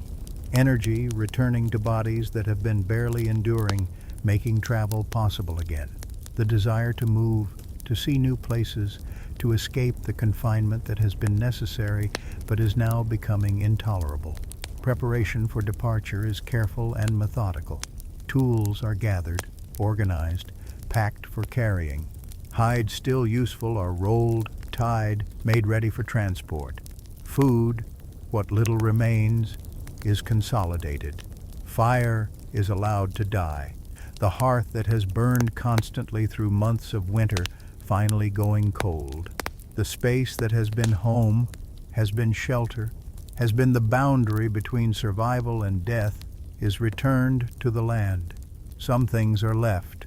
Hearthstones too heavy to carry, the heaviest bone framework elements, materials that serve their purpose but are no longer needed.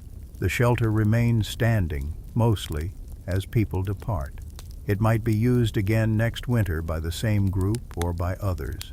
It might collapse under spring snow weight or summer rains. It might stand for years, gradually weathering, slowly falling apart, eventually returning completely to landscape.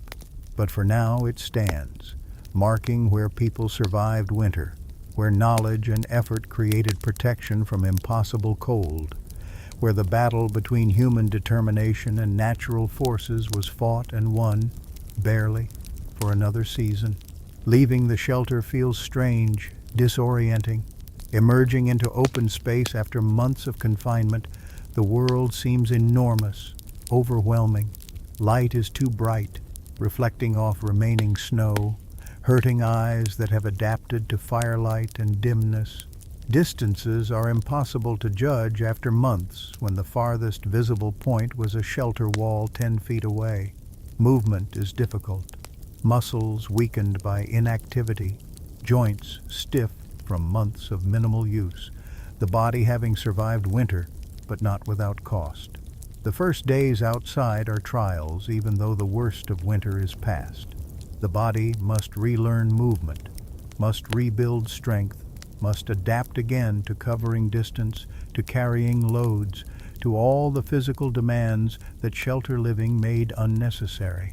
Everyone moves slowly, rests frequently, suffers aches and pains that gradually diminish as muscles remember their function. The weakness is temporary, but it is real. affecting everything from walking speed to hunting ability to simply staying warm enough when moving rather than huddled in shelter. But the outside world, for all its challenges, is also liberation, space to move, places to go, the possibility of discovery, of change, of variety beyond the narrow confines of winter existence. Fresh air that does not taste of smoke in bodies and months of occupation, sun on skin, wind in hair, the sensory richness of a world that is more than shelter walls and firelight. The relief is profound, even though the conditions remain difficult, even though survival requires constant effort, even though comfort is still distant concept rather than present reality. Travel in early spring is different from travel in other seasons. The landscape is transitional, some areas still frozen, some already muddy, conditions changing day by day. Routes that work one week are impossible the next as melting progresses. Water crossings become dangerous, ice too thin to bear weight, but water too cold to wade through safely. The safest path is often the longest, avoiding risks, taking extra time, prioritizing certain arrival over quick travel. The group, having survived winter together, might fragment now, different families or individuals heading different directions, following different herds, seeking different resources. The unity that was necessary for winter survival becomes optional once warm seasons return. Some people remain together by choice, by kinship, by preference. Others separate, seeking opportunities that smaller groups can pursue more effectively. The separation is not hostile, not permanent necessarily, but it is part of the seasonal rhythm, part of adapting to what each season offers and requires. Knowledge from the winter just survived is absorbed, integrated, prepared to be passed forward. What worked, what failed, what innovations were discovered, what mistakes were made and should not be repeated. Children who survived their first winter carry new knowledge. Adults who survived another season add to accumulated experience. Elders who survived store the information against future need, against the moment when sharing it might save lives. The knowledge is not written, not formally recorded, but it is preserved through memory, through story, through the practical demonstration that will happen when next winter comes and shelters must be built again. Each shelter season teaches something. Sometimes the lesson is confirmation. The old ways work. The known methods succeed. What has always been done should continue being done. Sometimes the lesson is innovation. A new approach works better. A different material serves well. A modified technique produces superior results. These innovations are tested cautiously, adopted gradually if they prove reliable, eventually become part of standard practice, part of what everyone knows, part of the accumulated wisdom that makes survival possible. The memory of winter shelter, of its confinement and darkness and cold and constant challenge, fades somewhat once warm seasons return. The mind protects itself by not retaining full emotional impact of hardship endured. But the practical knowledge remains, the skills stay sharp. The understanding of what winter requires does not diminish. When autumn comes and cold begins its return, the memory sharpens, becomes urgent again, drives the preparation that must happen before winter arrives in full. Building shelters, surviving in them, emerging from them into another spring. This cycle is the core of existence in these cold lands, in these harsh climates, in these environments where nature is not hostile necessarily, but is absolutely indifferent to human survival. The land provides materials. Human ingenuity arranges them into protection. Knowledge passed from generation to generation makes the difference between those who survive and those who do not. The shelters themselves, whether bone and hide, stone overhang, or snow dome, are not sophisticated by any measure that would impress those who live in easier climates. They are crude, barely adequate, require constant maintenance and attention, but they work. They create the margin between life and death. They prove that humans can survive in places that seem unsurvivable, can endure conditions that seem unendurable, can create protection where nature offers none, can pass knowledge forward so that each generation need not rediscover everything from beginning. Children who survive to adulthood in these places carry knowledge in their bones, in their hands, in their automatic responses to cold and danger and need. They know without thinking how to assess a shelter site, how to position a fire, how to layer bedding, how to read weather, how to endure. This knowledge is their inheritance, more valuable than any material possession, more essential than any tool. It is the accumulated experience of all who came before, refined through survival, proven through winter after winter of successful endurance. The chain of knowledge extends back beyond memory, beyond story, into time when these survival skills were new, were being discovered, were tested through trial and deadly error. How many died learning what snow density works for building? How many froze discovering that south-facing shelter sites work better? How many suffocated learning that smoke vents must be adequate? The cost of knowledge was high, paid in lives lost, in suffering endured, in lessons learned the hardest way possible. But the knowledge survived, was retained, was passed forward, became the foundation that allows current generations to survive with slightly better odds than those who came before. Each shelter season adds to this knowledge, sometimes confirming what is already known, sometimes adding small innovations that improve outcomes incrementally. The progress is not dramatic, not revolutionary, but it is real. Shelters built now are better than shelters built generations ago. Not because materials have changed, but because techniques have refined, because small improvements have accumulated, because each generation learns from the previous one and adds their own slight advances. The shelters stand, temporarily, marking human presence in landscapes that otherwise show little evidence that people pass through, survive here, endure these conditions. The bone frameworks weather and collapse. The stone walls erode and tumble. The snow domes melt with spring warmth. But while they stand, they are home. They are refuge. They are the border between survival and death. And even after they fall, they leave traces. Fire-cracked hearthstones, worn sleeping pits, midden piles of bone and debris. Subtle signs that people were here, lived here, knew what needed to be known to survive. The knowledge itself is the true shelter, more permanent than any physical structure. Materials wear out, structures collapse, but knowledge endures, passed from old to young, from experienced to novice, from one generation to the next. The transmission happens through watching, through doing, through the gradual absorption that comes from living alongside those who know, from participating in survival work, from having no choice but to learn because learning is required for continuing to exist. This knowledge is democratic in the deepest sense. It belongs to everyone who survives to learn it, cannot be hoarded or monopolized, must be shared because group survival depends on collective competence.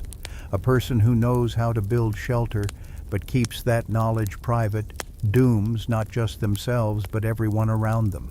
The environment enforces cooperation, enforces teaching, enforces the passing forward of everything that works, everything that has been learned, everything that makes winter survivable. The shelter is also metaphor, though those who build them would never frame it this way. It represents human capacity to adapt, to modify environment rather than being completely subject to it, to create possibility where nature offers none. The shelter is the space humans make for themselves in a world that does not care whether they live or die, that presents challenges without regard to fairness or justice, or whether those challenges can be overcome. The shelter is evidence of human stubbornness, human creativity, human refusal to accept that some places are impossible, some conditions unsurvivable. But the shelter is also humility. It is crude, barely adequate acknowledgement that humans are not naturally equipped for these conditions, not adapted by evolution to survive here without artificial protection. The shelter is admission of vulnerability, recognition of limits, acceptance that nature is powerful and humans are small, and survival requires not dominance, but careful, constant attention to what works and what kills. The cycle continues. Winter comes, shelters are built, people survive or they do not. Spring arrives, shelters are abandoned, movement resumes. The seasonal rhythm repeats, generation after generation, the knowledge accumulating, the odds improving slightly, the margin between survival and death remaining narrow, but slightly less narrow than before. This is not triumph over nature. Nature cannot be triumphed over in any permanent sense. This is accommodation, is finding ways to live within constraints, is accepting limitations while working within them to create possibility. The shelters will be built again when winter returns. Different people, perhaps, different locations, maybe, but the same principles, the same knowledge, the same recognition that surviving winter requires protection, requires fire, requires the accumulated wisdom of generations. The work will be hard, the conditions will be brutal, the outcome will be uncertain, but the work will be done because it must be done, because the alternative is not acceptable, because humans who choose to live in these places commit to doing what survival requires. And so the story continues, written not in words but in structures raised and occupied and abandoned, in children who watch and learn and eventually teach their own children, in the unbroken chain of knowledge passed forward through time. The shelters mark human presence, human persistence, human determination to survive even in places where survival seems impossible. They are not beautiful, not comfortable, not anything beyond barely adequate, but they are enough. They have always been enough. They will continue to be enough as long as the knowledge that creates them survives, as long as people remember what their ancestors knew, as long as the lessons of winter are retained and respected and passed forward. The wind moves across open ground, carrying cold and distance and the promise of winter's return. But now there is knowledge to meet it, knowledge of where to build and how to seal and what materials work, and how fire must be tended and where bodies should sleep, and how to read weather and when to seal up tight and when to allow ventilation. The knowledge stands against the wind, against the cold, against the indifferent vastness. It is not physical, but it is real, more real than any structure, more permanent than any walls. The knowledge is the true shelter, the actual protection, the reason winter can be survived. And as long as it passes from one generation to the next, as long as children learn from adults who learn from their elders, as long as the chain remains unbroken, winter remains survivable, difficult, dangerous, demanding everything humans can give, but survivable. The shelters prove it, season after season, generation after generation, an unbroken line of survival stretching back into time and forward into futures not yet lived.